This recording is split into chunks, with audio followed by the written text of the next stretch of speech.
নমস্কার, ছবিস kitchen and garden চ্যানেলে আপনাদেরকে জানাই আরও একবার অনেক স্বাগত। আজকে নিয়ে চলে এসেছি পয়লা বৈশাখ উপলক্ষে দুর্দান্ত দুটি মিষ্টি রেসিপি। তাহলে দেরি না করে চলুন রেসিপিটা দেখে নিই। প্রথমে উপকরণগুলো এক এক করে বলে দিই। লাগছে বেশ কয়েকটা পাউরুটি, গরুর দুধ, পাউডার দুধ, চিনি এবং কয়েকটা এলাচ। এই রেসিপিতে কিন্তু কোনোভাবেই খাওয়ার সোডা ব্যবহার করা যাবে না। এবারে প্রণালীটা বলে দিই।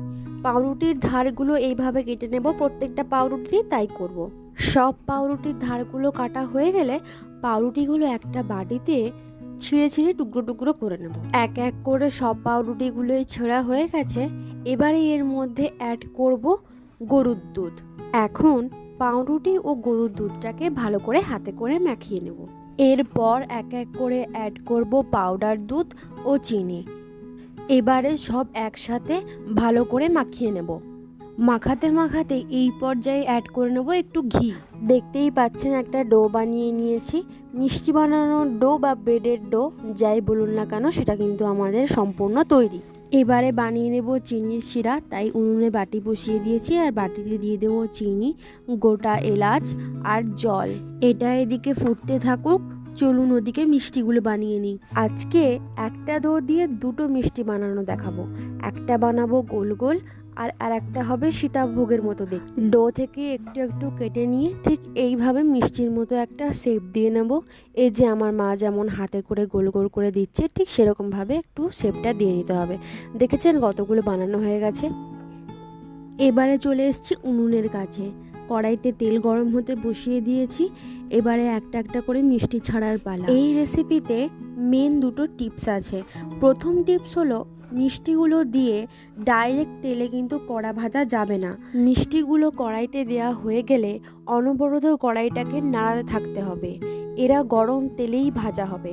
ডাইরেক্ট উনুনে ভাজা হলে ভেতরেরটা কাঁচা থেকে যাবে এবং ওপরেরটা কালো হয়ে যাবে, ভেতরে কিন্তু ভাজা হবে না। তাই অনবরত কড়াইকে এইভাবে ঠিক নাড়িয়ে যেতে হবে। দেখেছেন একটু একটু লাল হয়ে এসছে।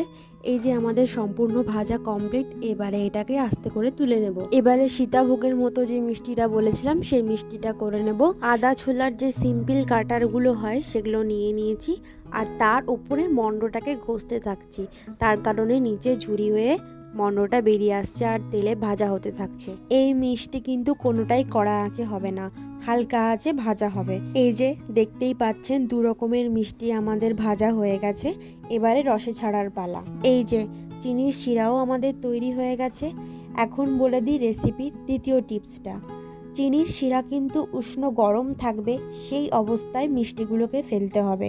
তাতে করে মিষ্টিগুলো ভীষণ নরম হবে আর খেতেও সুস্বাদু হবে, যেটা কিনা ঠান্ডা রসে ফেললে কিন্তু হবে না। এখানে বলে রাখি, মিষ্টি যত বেশিক্ষণ ধরে মিষ্টির রসে ভেজানো থাকবে মিষ্টির স্বাদ কিন্তু তত বেশি হবে। মানে ধরুন আপনি যদি আজকে মিষ্টিটা বানিয়ে সারা রাত রসে ভিজিয়ে রাখতে পারেন, আগামীকাল কিন্তু এই মিষ্টির স্বাদ তার দ্বিগুণ হবে। আর রাত পোহালেই তো পয়লা বৈশাখ, তাই পয়লা বৈশাখ উপলক্ষে বানিয়ে ফেলুন এই মিষ্টি আর সকলকে চমকে দিন, আত্মীয় স্বজনকেও খাইয়ে মুগ্ধ করে দিন।